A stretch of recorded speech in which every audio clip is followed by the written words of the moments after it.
Pushpa 2 collections ఎంత expect చేస్తున్నావు? పుష్ప 2 50 కోట్లు అనుకుంటున్నాను రా. నేను 70 కోట్లు అనుకుంటున్నా. 1000 కోట్లు అవుతాయి. అరే 1000 కోట్లు పెట్టుబడి పెట్టాను రా నేను. నువ్వా? వీడు ఎంత బాగా యాక్ట్ చేస్తాడు తెలుసా? చూస్తున్నాం కదా. ఏడు ఎక్స్ప్రెషన్ ఒక అమ్మాయి ఉంది, ఒక అమ్మాయి నిన్ను చూస్తుంది బస్ స్టాప్ లో, నువ్వు అమ్మాయి వైపు రొమాంటిక్ గా చూడాలి. నవ్వు. నేను అమ్మాయి కాదురా, చూడరా అటు. అంటే చూపుతో నీకుంటే చూపు. నవ్వంటే దగ్గుతున్నాయండి. నవ్వుతున్నా మాయా, దగ్గలే మాయా. నవ్వడం అంటే అలా కాదు, టేక్ డీప్ బ్రెత్. ఇది యోగా చేస్తున్నాయి నవ్వమంటే. నవ్వు అనేది బయటకు కాదురా, మనసు నుంచి నవ్వాలరా. నా మనసు నవ్వుతుంది. మొన్న మన ఫ్రెండ్ ఉన్నాడు చూడు, మన క్లాస్ ఉమాగాడు, ఒక అమ్మాయి గురించి తాయిసి రోడ్డు పక్కన పడిపోయాడు.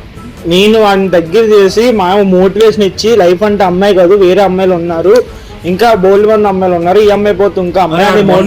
నాకు అరే మా కుక్కకి బాగాలేదురా, దానికి చాక్లెట్ కొంటామని చెప్పి 250 తీసుకున్నాడు.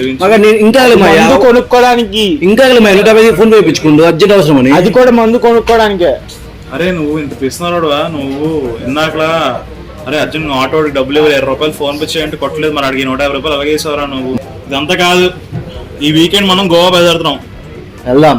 గోవా బయలుదేరుతున్నాం మనం. నువ్వే లాస్ట్ టైం హ్యాండ్ ఇచ్చేదా గుర్తు పెట్టుకో. గోవా వెళ్ళి మనం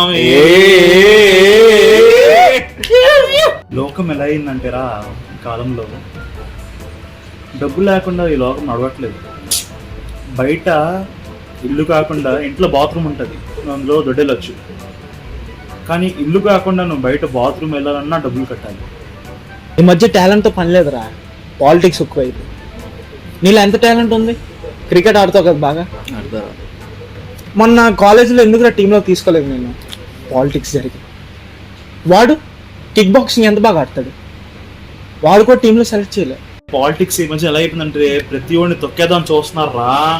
మొన్న మెట్రోలో వెళ్తే నేను పక్కన చూడో కాలు తొక్కు నిలిపాడు. ఇప్పుడు పాలిటిక్స్ మనం మార్చాలరా. అందుకే విశాఖపట్నం నుంచి నేను పోటీ చేద్దాం అనుకుంటున్నాను రా. ఇప్పుడు ఇండియాలో ఇలాగే చాలా మంది టాలెంట్ ఉండి ఆగిపోతున్నారు.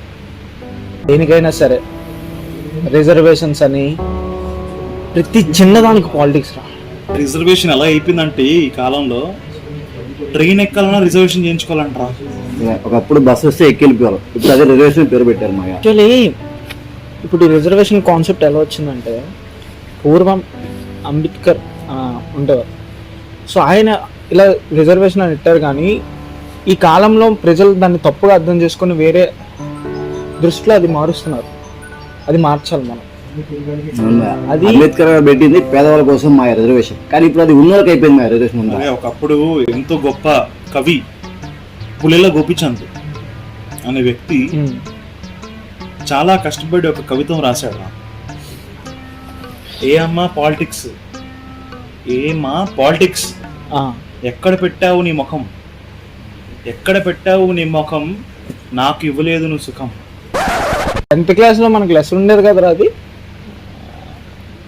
9th క్లాస్లో అనుకుంటామా? అది నువ్వు 9th పాస్ అవ్వలేదురా, నువ్వేం చెప్తావు 9th క్లాస్? నువ్వు 8th అయిపోయినప్పుడు కాదు మా 9th గురించి నేను చెప్పేది.